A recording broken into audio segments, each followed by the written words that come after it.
দেখছেন নি বিদেশে মানুষ কত কষ্ট করে কাজ করে, দোতলার উপরে দেখছেন নি ফিলার সেন্টারিং কেমনে খুলে, কত রিক্সের কাম সান, কত নেছে কাজ দোতলার উপরে সান, এই ফিলারের সেন্টারিং খুলতে আছে।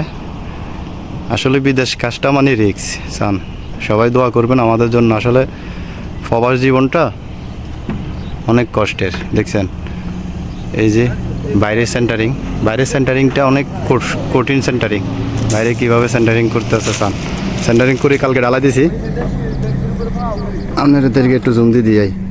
দেখছেন না কীভাবে খুলতে হয়।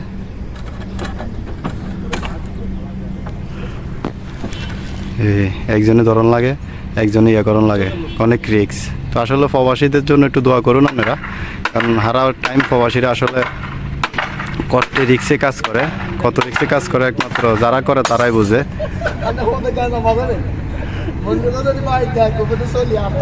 দেখছেন নি প্রবাসীকে কষ্ট আসলে পরিবারে যদি বুঝতো তাইলে হইতো, বুঝে না, খালি টিয়াটা কেমনে কামাই করে এটা হইলো একমাত্র দেখার বিষয়। তো সবাই ভালো থাকবেন, আমাদের জন্য একটু দোয়া করবেন। ধন্যবাদ।